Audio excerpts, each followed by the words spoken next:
시간을 만드신 하나님께서는 시간에 구애받지 않습니다. 이런 말씀이 있죠. 천년이 하루 같고 하루가 천년 같다는 이 말을 기억하라. 우리는 시간에 매여 아는 것이 참 적습니다. 하지만 시간 위에 계시는 하나님은 모든 것을 알고 계시며 또한 보고 계십니다. 오늘을 살아가는 우리는 이 오늘에 펼쳐질 일에만 관심을 기울이지만 우리 하나님은 앞뒤 모든 일들을 다 알고 계시다는 뜻입니다. 그러니 우리에게 조금만 더 지혜가 있다면 하늘에서 모든 것을 보시고 모든 것을 알고 계시는 하나님께 초점을 맞추며 살아가는 것이 현명하다 말할 수 있겠습니다. 하나님은 이스라엘의 구원을 위해서 고레스라는 이방의 왕을 택하셨습니다. 그 고레스를 향해서 나의 종이요 나의 기쁨 혹은 나의 목자라는 표현까지 서슴지 않고 사용하십니다. 고레스라는 이 이방의 왕은 이스라엘에게 있어서는 매우 특별한 왕이요 또한 구원자였다 할 수 있습니다. 하지만 분명한 사실은 이 고레스가 아무리 위대한 일을 하였을지라도 그는 이스라엘의 구원을 위해서 단 한 번 쓰임받고 폐기될 그런 도구에 불과했다는 것입니다. 하지만 이스라엘은 어떻습니까? 그들의 모습이 현재 비참할지라도 그들은 항상 하나님께 사랑받는 그릇이었습니다.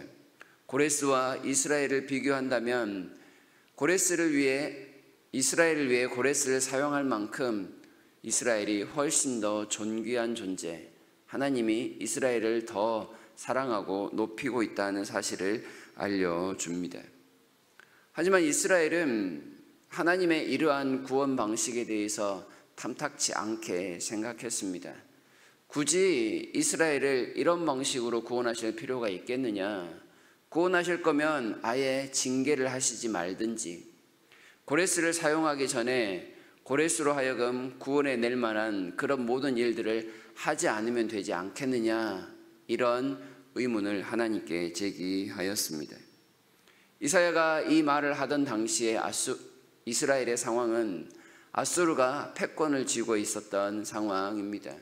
그 당시에 가장 강력한 왕국은 아수르였고 바벨론에 의해서 유다가 멸망한다라고 했는데 바벨론은 아직 조그만 나라에 불과했습니다. 바벨론에 멸망한 이스라엘을 다시 돌아오게 할 고레스가 이끌 그 제국은 눈에 보이지도 않을 만큼 멀리 있었던 상황입니다. 그러니 하나님께서 미래의 일을 내다보시며 이스라엘이 멸망할 것이고 포로로 잡혀갈 것이고 고레스에 의해서 그 모든 것들이 회복될 것이다 라고 말씀을 하니 굳이 그렇게 하실 필요가 있겠습니까? 이런 말을 하고 있는 겁니다. 하나님께 따지는 이스라엘의 모습은 진흙과 같은 그런 진흙이 토기장인 하나님께 따져 묻는 것과 같습니다. 나를 왜 이렇게 만드셨습니까? 혹은 자녀가 아버지를 향해서 왜 나를 낳았습니까? 어머니를 향해서는 무엇 때문에 나를 위해 해산의 수고를 하였습니까? 라고 묻는 것과 같다고 말을 합니다. 자신의 존재 자체를 거부하면서 악하고 험한 말들을 쏟아놓는 것입니다. 이것은 그들이 말하는 것처럼 차라리 이 세상에 태어나지 않음이 나았을 법한 그런 모습들입니다. 하나님은 이스라엘의 이런 악함 때문에 징계하셨습니다. 왜냐하면 하나님이 이스라엘의 아버지가 되시기 때문에 그렇죠. 자녀를 옳은 길로 이끄는 것은 아버지의 책임입니다. 그 자녀를 이끌기 위하여 어떤 사람을 붙여 그들을 징계하고 돕느냐는 아버지만의 권한입니다. 돕는 자가 누구인지보다 그 도움을 통하여 자녀를 바른 길로 이끄시는 것이 더 중요한 일이라는 사실입니다. 그럼에도 이스라엘은 징계도 마음에 들지 않고 징계를 회복하시려는 하나님의 방식도 싫었던 겁니다. 그들은 마치 자기가 하나님이고 자기가 주인인 줄 착각하였던 겁니다. 13절을 보시면 내가 공의로 그를 일으킨지라 그의 모든 길을 곧게 하리니 그가 나의 성읍을 건축할 것이며 사로잡힌 내 백성을 값이나 갚음이 없이 놓으리라. 만군의 여호와의 말이니라 하셨느니라 말합니다. 여기에서 그는 고레스 왕을 가리킨다 할 수 있습니다. 하나님의 모든 일들을 행할 자, 그가 바로 하나님께서 택하신 이방의 왕입니다. 어느 제국의 왕이 아무것도 받지 아니하고 포로들을 풀어주는 그런 사람이 어디 있겠습니까? 그것은 고레스가 왕이 아니라 하나님이 참 왕이시다는 사실을 단적으로 드러내 보여주는 증거입니다. 하나님은 계속해서 내가 창조주이기에 이 모든 일들을 행하고 있는 거다라는 말씀을 이스라엘에게 행하고 계십니다. 하나님께서 이렇게 행하시면 이스라엘의 하나님이 이 세상을 다스리시는 유일한 하나님이라는 사실을 알아주기를 바라는 것이었습니다. 세상을 만드신 이가 지금도 세상을 여전히 다스리고 계시다라는 것을 그들의 눈으로 똑똑히 보라는 말씀이었습니다. 그런데 이스라엘의 하나님이 창조주라고 하니, 이스라엘이 믿었던 하나님이 전 세계를 다스리고도 남을 만한 위대한 하나님이라고 하니 이스라엘은 그 사실을 몰랐습니다. 우리가 믿는 하나님이 그 어떤 세상의 신보다 강력한 왕이라고 하니 어찌 그럴 수 있는가 의심하였습니다. 가장 가까이서 보고 듣고 느꼈던 하나님이 가장 유능한 하나님이라고 하니 너무 가까이에서 하나님의 실체를 제대로 보지 못하였던 겁니다. 그래서 그 좋은 하나님을 내어버리고 바깥에 있는 우상들을 따라가기 시작합니다. 남의 떡이 커 보인다고 하죠. 내가 믿는 하나님은 별것 아니고 다른 사람이 믿는 하나님이 훨씬 더 좋아 보여 그 우상을 쫓아가고 만 것입니다. 우상을 만드느라 위대하신 하나님을 보지 못했습니다. 너무도 크신 하나님을 손바닥만한 우상으로 가리려다가 부끄러움을 당하고 말았던 것입니다. 우상에게 마음을 빼앗겨 자기 눈앞에 있는 것만 보았습니다.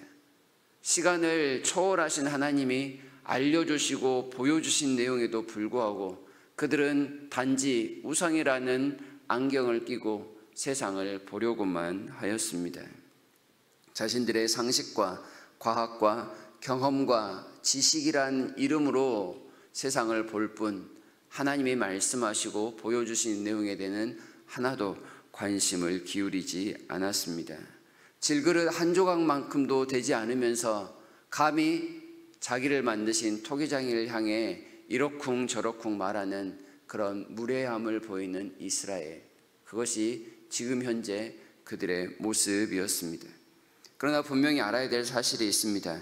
15절에서 구원자 이스라엘의 하나님이여 진실로 주는 스스로 숨어 계시는 하나님이십니다 라고 고백합니다. 사람의 눈에 띄지 않는다고 해서 하나님이 계시지 않는 게 아닙니다.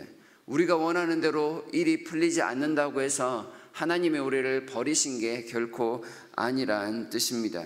그 이유는 하나님이 숨어 계시는 것처럼 안 계시는 것처럼 보이는 이유는 우리가 하나님께 시선을 맞추지 않았기 때문입니다.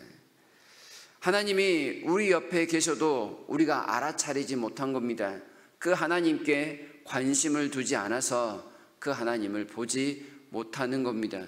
너무나도 크신 하나님을 너무나도 가까이에서만 보니 그 하나님의 실체를 보지 못했던 겁니다.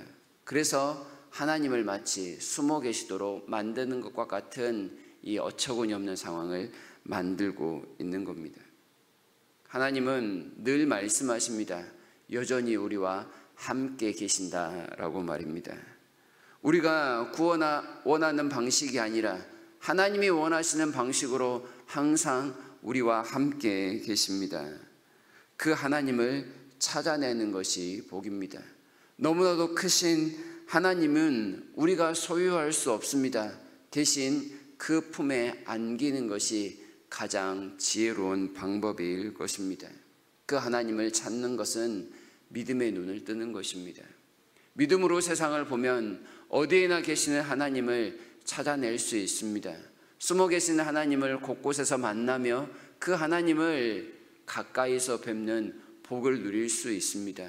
믿음이 그 하나님을 찾는 능력이 될 것입니다. 에베소서 5장 10절에서 주를 기쁘시게 할 것이 무엇인가 시험하여 보라 라는 말씀을 합니다. 주님을 기쁘시게 하는 것, 그것은 항상 계시는 하나님, 언제나 우리를 동행하고 계시는 하나님을 보고 찾고 경험하는 것이라 할 수 있습니다. 우리 하나님이 알파와 오메가가 되신다고 합니다. 우리의 모든 상황을 처음부터 끝까지 다 꿰뚫고 또한 주관하고 계시는 분이 하나님이심을 우리에게 알려줍니다. 그 하나님을 찾고자만 한다면 언제나 어디서나 만날 수 있을 것입니다. 당장에 이해하지 못한 일이 있다면 한 발짝 물러서서 하나님을 믿는 믿음으로 다시금 세상을 볼 수 있는 그런 여유를 간직해야 하겠습니다. 믿음의 눈을 뜨면 우리는 주와 동행하는 기쁨을 누릴 수 있을 것입니다. 우리의 믿음을 더욱더 담대하고 강하게 해달라고 하나님 앞에 간구했으면 좋겠습니다. 하나님을 기쁘시게 함으로 믿음을 통해 우리도 더욱더 기쁨을 만끽하는 하루를 살아갔으면 합니다. 믿음으로 주님의 그 크신 권능을 함께 경험하며 우상 따위를 우리 앞에서 다 제거해 버리고 한 분 하나님만을 높이고 그를 사랑하는 복된 하루를 함께 살아가시는 우리 모두가 되기를 바랍니다.